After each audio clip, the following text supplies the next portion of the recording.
낭독연재 40년 전 오늘 부마 사태에서 12루까지 박정희의 마지막 나날. 이날 수석 비서관 회의가 끝나자 김계원 비서실장은 박순규를 따로 불렀다. 박 수석은 이렇게 보고했다. 부산 지역에 계엄군으로 투입된 공수단 병력이 시민들을 때려 민심이 반정부적으로 돌아서고 있습니다. 내일 각하에게 그 사실을 보고할 때 김재규 부장과 차지철 경호실장의 불화에 대해서 보고하시오. 특히 차 실장의 월권적 행동에 대해서 보고하시오. 김 실장은 그전에도 한번 대통령에게 차 실장이 정치에서 손을 떼도록 하셔야 되겠습니다 라고 건의한 적이 있었다.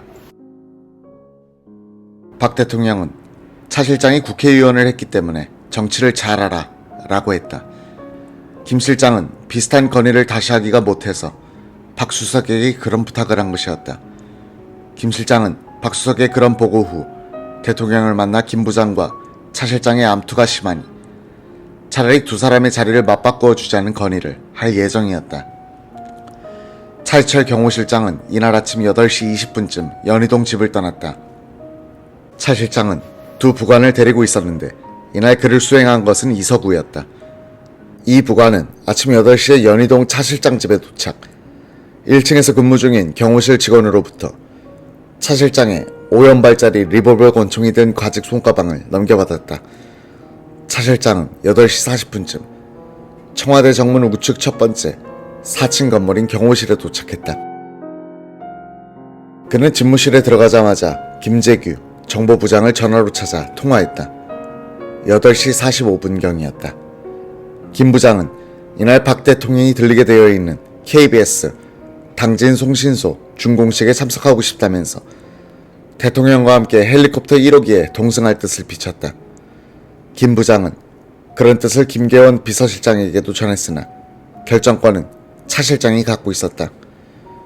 차 실장은 김 부장에게 지금 시국이 불안하고 대통령께서 서울을 비우시니까 김 부장은 자리를 지켜주면 좋겠다 라며 냉정하게 거절했다.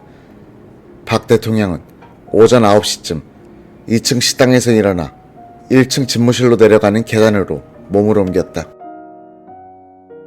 나 오늘 삽교천해. 대통령은 갔다 올 거야 라는 뒷말을 망설이다 끝내 하지 않았다.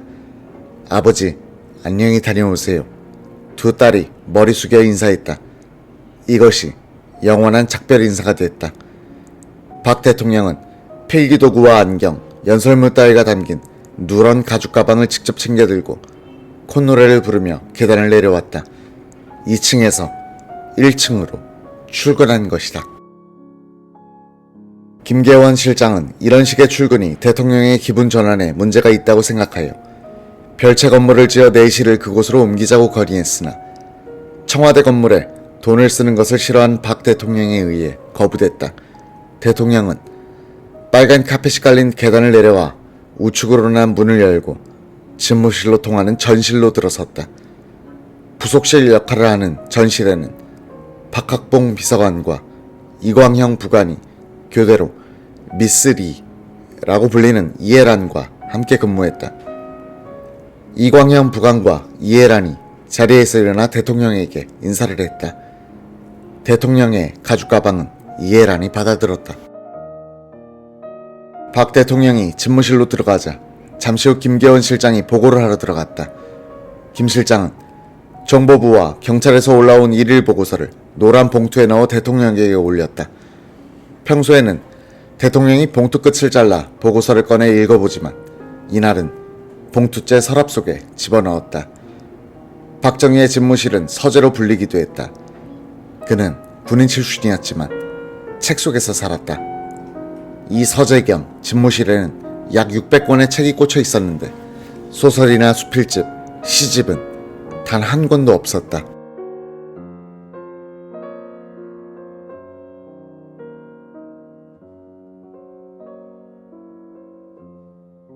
세계 대백과사전, 8월 한국군 전사, 난중일기, 중국어판 박정희 대통령, 불확실성의 시대, 감사원 결산 감사 보고서, 성경, 성경사전, 최소은 연구, 단제, 신채호 전집, 백두진 회고록, 지미카터 자서전, 자본론의 오역, 일어판, 김일성, 사상범죄론, 한국헌법, 다국적 기업, 정경문화, 암살사 연구란 책도 있었다. 박정규 경호실장 시절인 1973년에 경호실의 연구발전실에서 펴낸 상학원으로 된 책이었다. 세계 각국의 암살 사례를 분석, 암살을 예방하는 방법을 개발하자는 취지로 쓰인 책이었다. 이 도서 목록이 풍기는 분위기는 실용주의자의 그것이었다. 관념적인 것과는 거리가 먼 실무적이고 물질적인 소재로 꽉 차 있었다. 집무실 비품들을 보면 재미있는 것들이 있었다. 계산자, 돋보기, 은단통, 소독솜, 라디오, 정원수 정자용 톱, 그리고 부채와 파리채. 대통령은 기름을 절약한다고 여름에도 에어컨을 틀지 않고 창문을 열어놓고는 부채를 붙이며 파리를 잡았다. 그해 여름 이광형 부관이 집무실에 들어갔을 때였다. 대통령은 더위를 먹은 듯 얼굴이 벌겋게 돼 있었다. 이 부관은 보일러실 직원을 불러 에어컨을 정식으로 틀지 말고 실내 공기순환만 시켜달라고 했다. 그날 저녁 박 대통령은 가족과 식사를 하다 말고 그네 양에게 이런 말을 했다. 그놈들이 에어컨을 틀었더군. 갑자기 시원해지던데 내가 모를 줄 알고. 앞으로는 절대 틀지 말라고 해. 비품 중에 재떨이가 없었던 것은 박 대통령이 말년에 금연을 선언한 때문인데 간혹 한 개비씩 피우기도 했다. 대통령은 가끔 부속실 직원에게 담배를 가져오라고 하여 개비 담배를 빼내 피웠다. 점심을 먹고는 김계원 실장을 불러 마치 고교생이 숨어서 담배 피우듯 함께 피우기도 했다. 대통령의 건강 파수꾼 노릇을 했던 김병수 국군 서울지구병원장이 말렸더니 대통령은 임마 그럼 너는 뭐 때문에 있노? 하더란 것이다. 서재에는 비디오 테이프도 몇 개 있었다. 일본 후지 텔레비전과의 인터뷰, 오원춘 사건, 500MD, 헬기 등이었다. 서재 겸 집무실은 1967년에 청와대 본관을 증축하면서 기존의 벽을 헐고 방을 낸 것으로 약 40평 정도가 됐다. 그때까지는 전실을 집무실로 사용해왔다.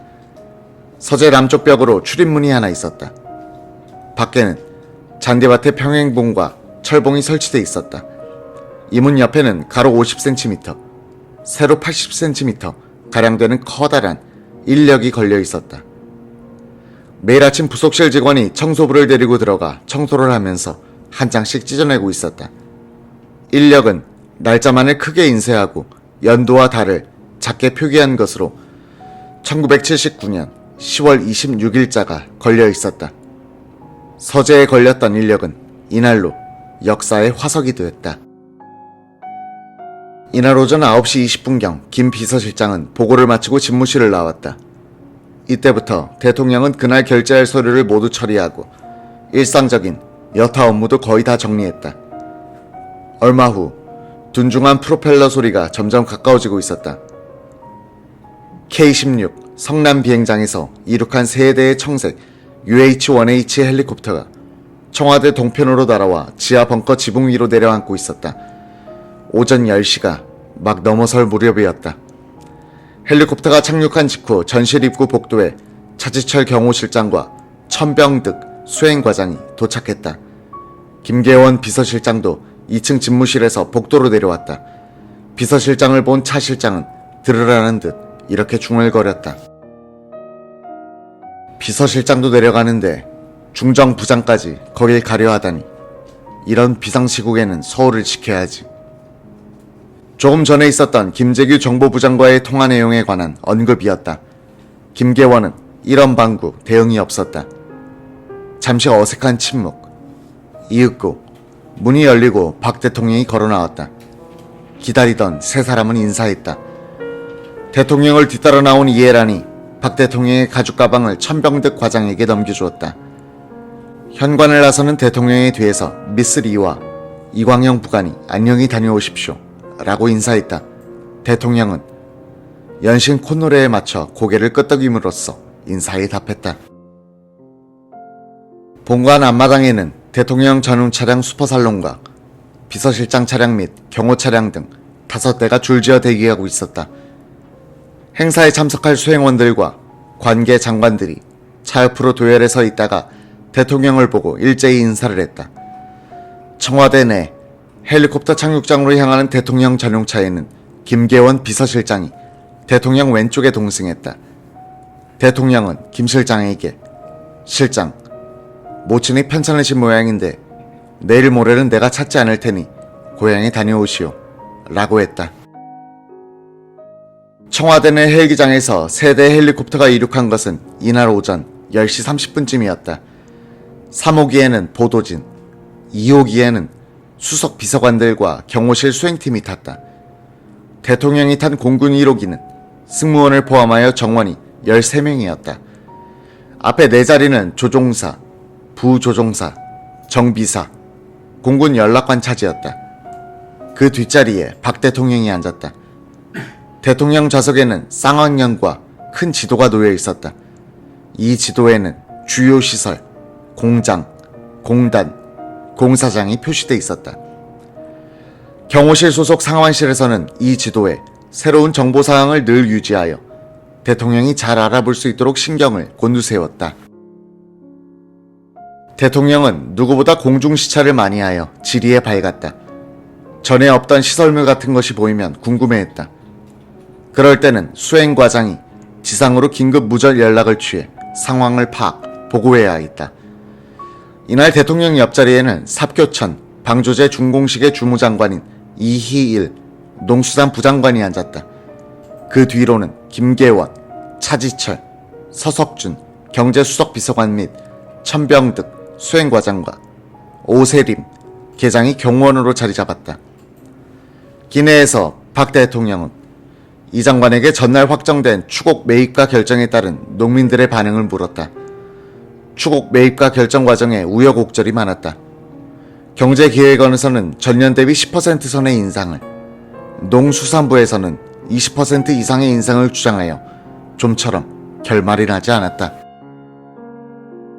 신현확 경제기획원장 겸 부총리와 이 농수부 장관이 대통령 앞에서도 합의를 보지 못하자 대통령이 일방적으로 인상률을 22%로 결정했다.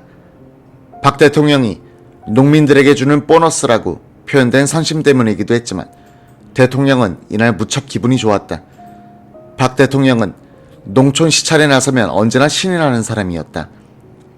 비행 중에 박 대통령은 쌍안경으로 지상을 두루 살폈다. 반월공당 위를 지날 때엔 자신이 펼쳐보던 지도와 일일이 대조하기도 했다. 아산 화력발전소 공사장에서 굴뚝 연기가 솟아오르는 것을 가리키며 이곳은 공장 입지가 좋은 곳이라고 설명도 했다. 김계원 실장은 대만 대사로 오래 근무하여 국내 사정이 어두웠다. 박 대통령은 김 실장에게 그동안의 업적을 자랑하듯 지상의 변화를 이야기하고 있었다. 경지, 정리가 잘 돼 있고 막 추수가 끝난 농촌 지역은 평화로웠다. 헬기가 당진, 예산 상공을 지날 때 김 실장은 대통령에게 말을 건넸다. 카카, 초가집이 다 없어진 줄 알았는데 저기에는 남아있지 않습니까? 대통령은 씩 웃으며 대답했다.